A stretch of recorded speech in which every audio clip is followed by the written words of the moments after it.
Hello, everyone. I promised I would talk to you about the secret lives of successful corporate women.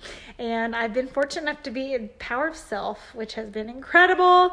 It was exhausting. And usually I do lives from there and I kind of give you guys updates and tell you what's going on.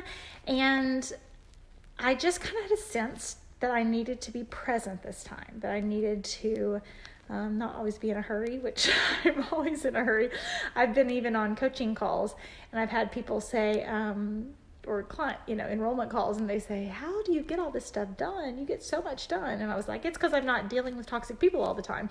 So I have lots of energy to get lots of stuff done. But at Power of Self, I wanted to just be present and be there. So giving you an update now.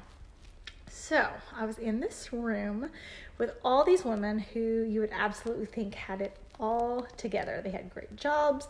They looked great. They had their perfect nails and their perfect resumes, and many ways their lives were perfect. But they all had a toxic story. They all had a toxic relationship story. They all had someone who had they had given and given and given to, and who didn't give and give and give back. A lot of it was parents, and they had become high achievers in hopes of earning their parents' love and favor. And they all had their secret stories, and it was really interesting, even to the point of like self-harm. There were stories of self-harm. There were stories of guilt. There were stories of shame. There were stories of secrets. And there were stories of,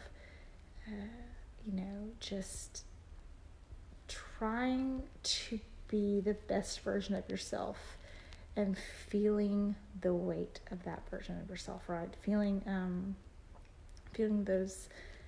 the weight of the world on your shoulder. One of the things we talk about in Power of Self was your report card.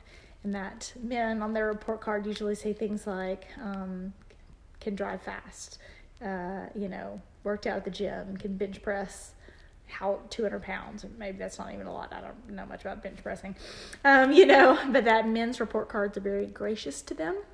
And that females' report cards are very harsh. We have to be the perfect mother, the perfect wife, the perfect daughter, the perfect sibling, the perfect everything. And just how hard we are on ourselves. And that was these incredible women with incredible websites, incredible books published, incredible paychecks, incredible all the things, okay? And they were struggling with their self-worth too.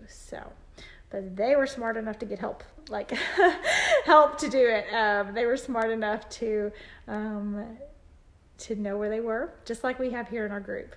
To get past your past, you have to get real about your present, and to get real about your present will help you get serious about your future. So I hope that is your goal this holiday season. Don't just distract yourself with turkey and Black Friday shopping. Invest in you. Get excited about you. Get serious about you. Figure out what you want, which is the hardest step, right? Figure out what you want and go after it, and go after you. Go after your dreams. Go after your future. Go after happiness. Don't settle for, I guess this is all it is. I guess this is all life is going to be, okay? Go after what you want, because there's the difference in the people who have incredible lives and the people who have mediocre lives is action. They take action. I actually just enrolled someone in the program who we had talked about how after a toxic relationship, how difficult it is to make decisions, right? Or this person had been indecisive in childhood.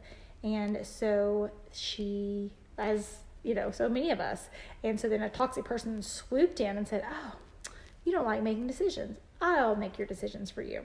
Right? Does that sound familiar?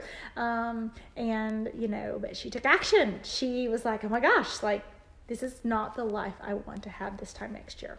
So I highly encourage you, take action towards your healing. Do not stay stuck. Life is too short and too precious to be miserable. Okay? So I hope you have a happy holiday season, and we'll talk soon.